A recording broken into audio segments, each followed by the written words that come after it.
Hi everyone and welcome to my channel, and this is my review of the Hadron 3, just out. I've had it about 4 days now, still in the box, and this is my first impressions of this wing.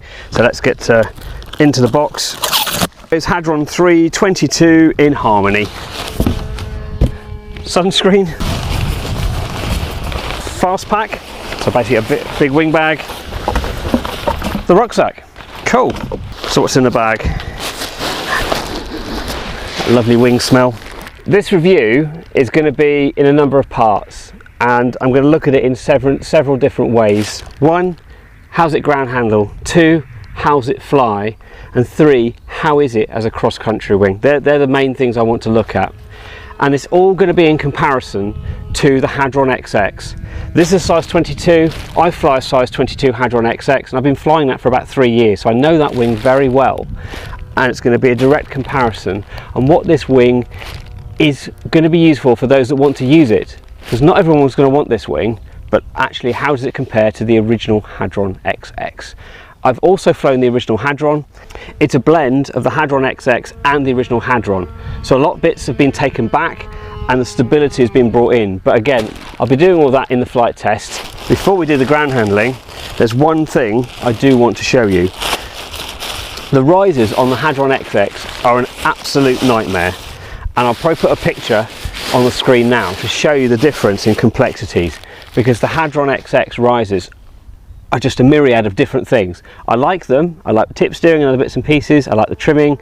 I'm going to get this on the grass now the dew's going and it's not going to be so damp, and I'm going to start getting on the ground handling. So one thing I didn't show earlier is, there's a few other videos that have done all the goodies that you get with this.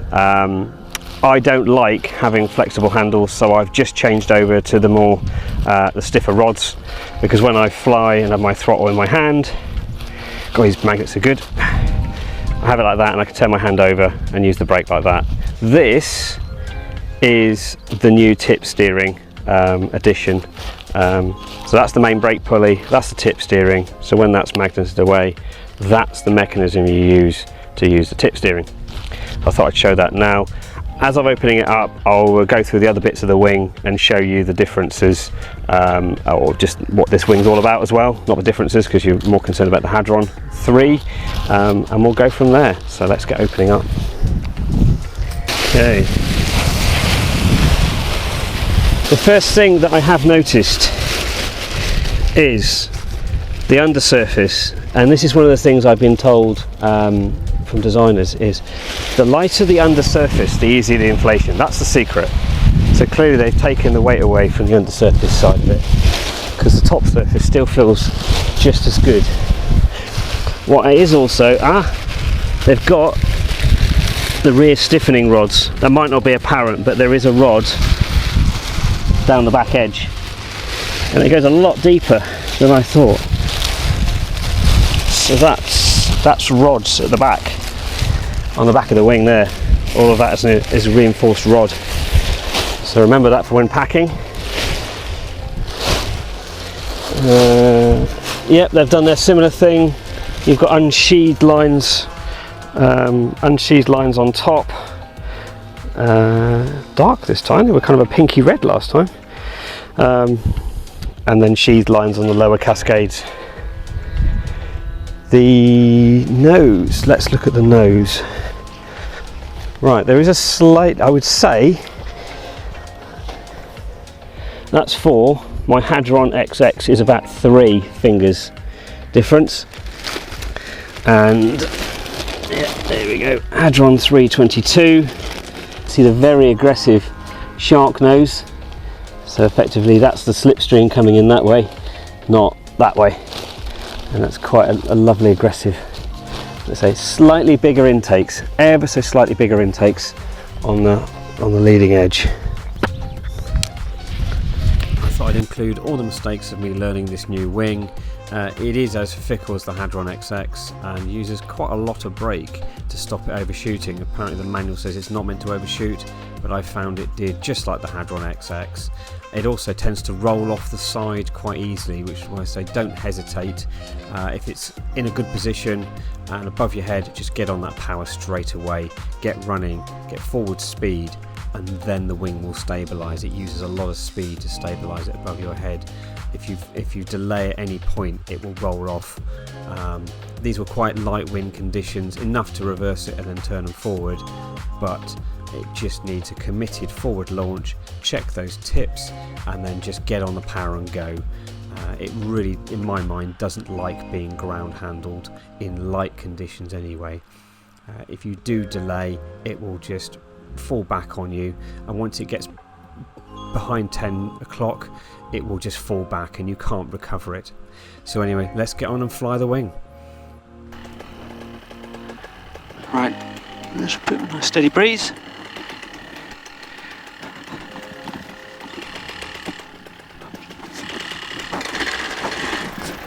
Tips checked.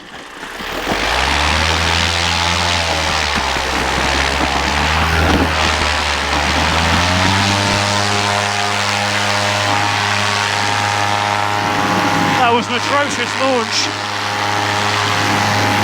I'm going to climb up to a little bit of height and then see how it feels. For the minute, my initial feelings are quite good.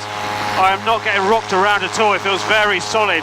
Definite turn to the right, which I need to put the torque adjust in on the left, but that was actually a full power as well, so not really a fair assessment at that point. That is gorgeous. It just sits there. This is gorgeous. The Hadron XX would have a definite roll or some oscillation at the minute. This is absolutely lovely. I'm still on trimmer setting 3 and I'm turning ever so slightly in the cruise. Get rid of some RPM. This is one of the things I wanted to do, was to literally just sit here and enjoy the fact that it wasn't wobbling around. You know, has it got any weight shift to the left? A little bit, weight shift to the right. That's very benign. On the later flights, I'm going to do more of the speeds and how it feels in the cross country. This is just purely about a handling video. I think my XX is going to have to live up to a lot compared to this. Hopefully the ground handling will prove it's not as simple as some of the beginner wings, but stupid grin. Right, so the trimmers are on magnets and they seem to stick to everything other than where they're meant to go, but it does mean that the trimmer tape, if it does wear out, you can replace it without having to undo or unstitch everything, so that's quite useful. So facts and figures, may have covered a few of them earlier. So the aspect ratio of this wing is slightly less than the XX. This is 6, the XX is 6.15. This wing is lighter by 420 grams as per the book, and same number of cells. The actual width difference is 14 centimeters. So it's that. Just can't get over how stable this wing feels. I need to get used to the takeoffs and landings. That wasn't my best takeoff, so hopefully I'll show that one, but hopefully show a few better ones later on. I didn't commit quickly enough on the power, so it overran me slightly. But again, it's learning a new wing. I've flown the old one for 3 years, was expecting different things. So let's do a little bit of how the trimmers feel.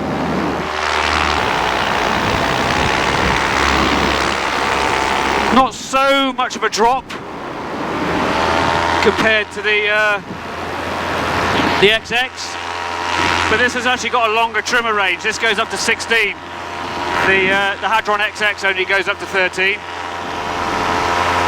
I can't tell what the RPMs are because I haven't got my Vario, because I could be descending right now and I wouldn't know, but I definitely need more power, which is obvious.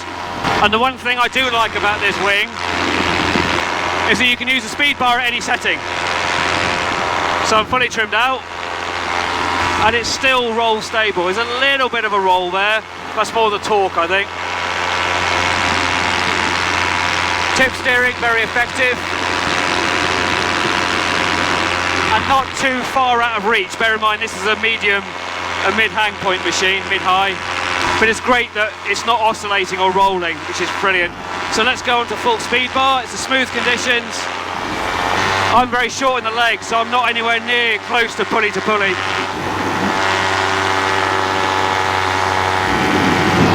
But again, I'm going to need lots more power for that. But still slight turn to the right because of the torque.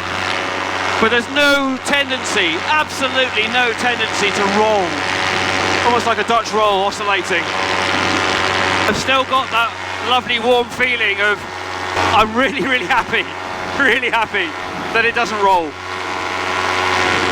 in straight line cruise. I know I can set a course, I can do things, set the cruise throttle, take my hands off and not worry that I'm going to be getting a bit of motion sickness. Please don't get me wrong, I love my Hadron XX, but I'm going to have to fly this a lot to really find out why I need to fly the XX when I don't need to fly this. But hopefully that will come in the next video. So let's get the wing cleaned up for coming into land. So,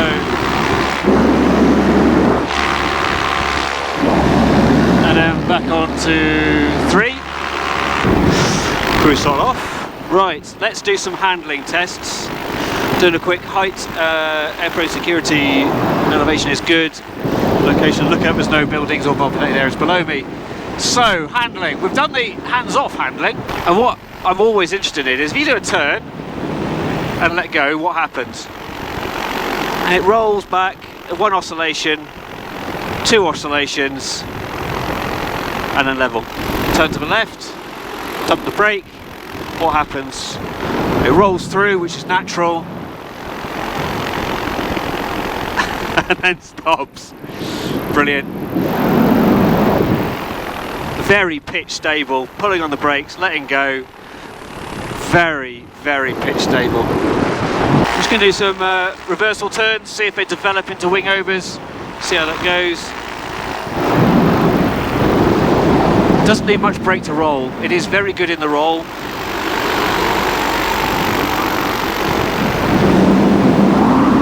Very good in the roll. It's nose down.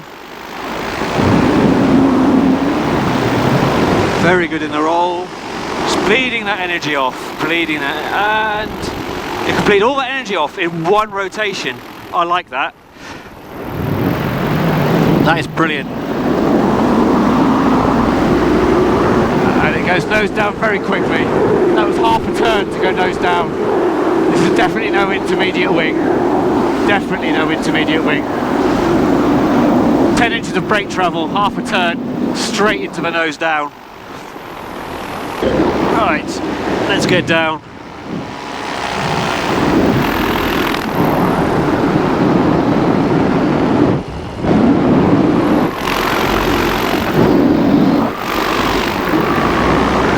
Doesn't really like big ears. Very high pressure. Very much like the XX. It really doesn't like big ears.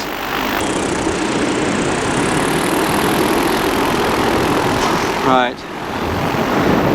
Cheeky wing overs to get down.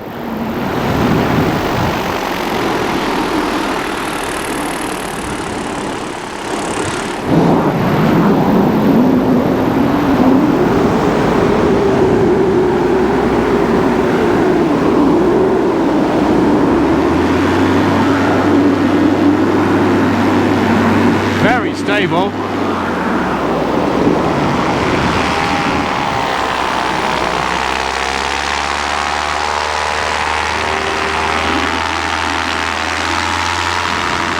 Right, it's coming to land.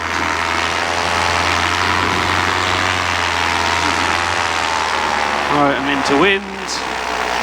Engine to idle, brakes up high.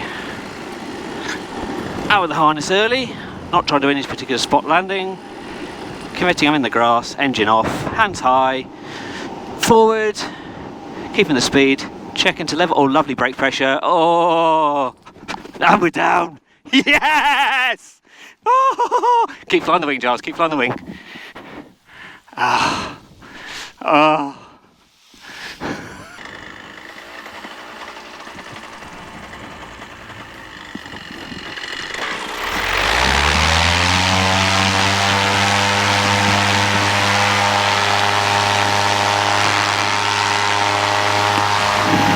Right, that's definitely a running takeoff.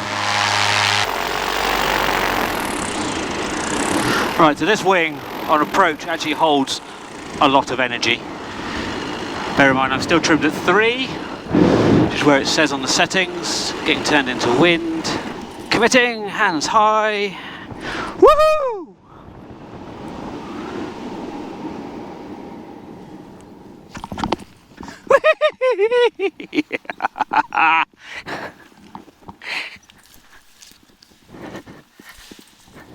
Come down. Right, so we're back because I was appalled at my initial first launch. I think it was first flight nerves, not so much the wing. I had a few launches after that, but I had none of it on video, and so we're just going to see how this goes. It is thermic, it is backing and veering, but this is the conditions if I'd be flying in would be for a cross country, and I would be flying in these conditions. So let's just go. I'm going to give the wing a quick loft, centre it up, and then go. Although actually saying that, it wants to go up anyway.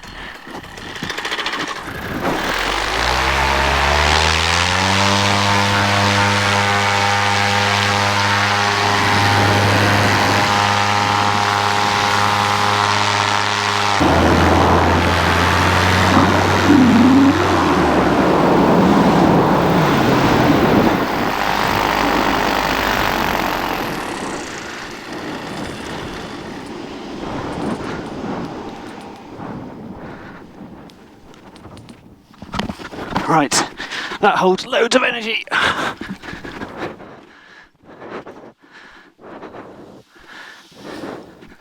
Loads of energy. That's a quick landing. Oh. Check the brakes. More brake pressure. More brake pressure. Centre the wing. Lean back, lean back, lean back, lean back, lean back. Oh yes, that's much better. Oh yes! It needs a lot of brake pressure to stop it overshooting. And it holds its energy quite nicely. If you do a turn onto the landing, I know I'm going to make the grass from here. Engine off, lean forward, check to level, hold. Cool. That was only on trim setting 3. Imagine what it'd be on 6. So much energy. I killed a lot of it in the turn, that's probably why. I hope that video was useful, covering all the range from what I said in terms of the initial ground handling in the air, and how it was feeling for cross country. And as you could probably tell with my giggles on the ground, I was so happy with it, so impressed. And I'm really glad that I've actually bought that wing. One thing for me was when I was reading all the manuals and trying to compare the Hadron XX to the Hadron 3, I wanted to know where Dudek were pitching this. Before they've got in sort of some, there's been some controversy because they've stated hours. The Hadron XX and the Warp are both now 300 hours, even though they don't make the XX anymore. So I asked my dealer to actually confirm to me what Dudek was saying, and they've actually said recommendation should be a minimum of 200 hours, at least 3 seasons, and regular flying of about 80 hours a year. That's what they recommend to a pilot who wants to fly the Hadron 3. So I'm going to cover a few of the points, and one thing I wanted to include but didn't really cover it in too much detail. Again, it's all about reading the manual and understanding how the trimmers work. This wing is a reflex wing. It's a constant reflex profile, as in the wing shape doesn't change through the trimmer range until the last point. It's the last point where the reflex does actually change and increase slightly more right at the end. So from trimmers in to trimmers near the end, it is basically a standard constant reflex profile, and the only thing that changes is the actual angle of attack of the wing. So that's the reflex part of it. Launching. My first actual ground handling and fluffing the wing, I completely forgot, and it says so in the manual, I completely forgot to put the trimmers out to 3 centimetres. It makes a huge difference. The wing just doesn't want to come up easily. So put those trimmers back out to 3. 3 works. Anything above 3 makes life a lot easier, especially if the winds get higher. Landing. This wing is phenomenal. Even just a straight in approach, and I had a number of flights the day afterwards in light, calm evening, putting your hands straight up, it just floats and floats and floats and almost self-rounds out, and then you use all that energy. But the brake pressure, and I never really covered this in the video, the brake pressure is actually quite heavy. When you do that initial check to level, it is like pulling against a stop, and then you get all that brake pressure all the way down. It doesn't stop giving that hard pressure until the wing fully gives up right at the end, and then it just goes light. All the way through that, it's actually quite high brake pressure. Well, I found anyway. Handling, that wing, I don't know if you could notice in the videos when I'm doing the wing overs, apart from the initial first transit into the rotation to get the wing over, after that, the hands seem to just hardly move. It's like you think about turning and it just turns. I don't know how they've done it. It's rock solid when the wing's above you, but when you want it to roll, boy does it go. Energy bleed. This wing, say if you do a nice decent turn, it builds up the energy, but actually the wing manages to get rid of that energy quite quick and doesn't seem to want to surge up. As I said, from full, I was above 90 degree on the wing overs, and then managed to get the energy out within one rotation to straighten level flight again, which I thought was absolutely brilliant, fantastic, and I loved it. Big ears, you saw me struggling with the big ears. I didn't try too hard for that because I didn't really want to actually engage them. I wasn't in a position where I needed to come down. I just wanted to try it, and I think that's due to the internal pressure of the wing. It's quite high. It says between 20 and 50 centimetres of line to make them break out.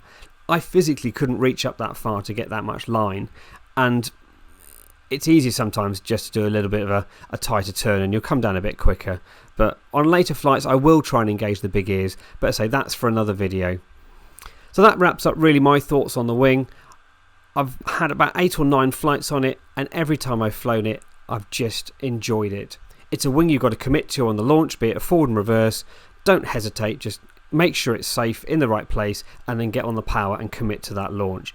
Don't hesitate. As you saw in the video, every time I hesitated, it started to roll off or just didn't launch. I'm really pleased with it, and I just want to get on more cross countries and get out and start opening those trimmers up and going places with this wing, knowing it's just going to sit above my head. So as I said, I'm going to make a follow-up video to this one, which will deal with all the geeky trimmer settings, fuel consumption, ground speeds, air speeds, all of that data, and feed that into what I will call basically the cross-country video of the Hadron 3. I hope this video has been useful to those that want a genuine pure cross-country wing. I think, as I've said, this is a game-changer wing. So until next time everybody, fly safe.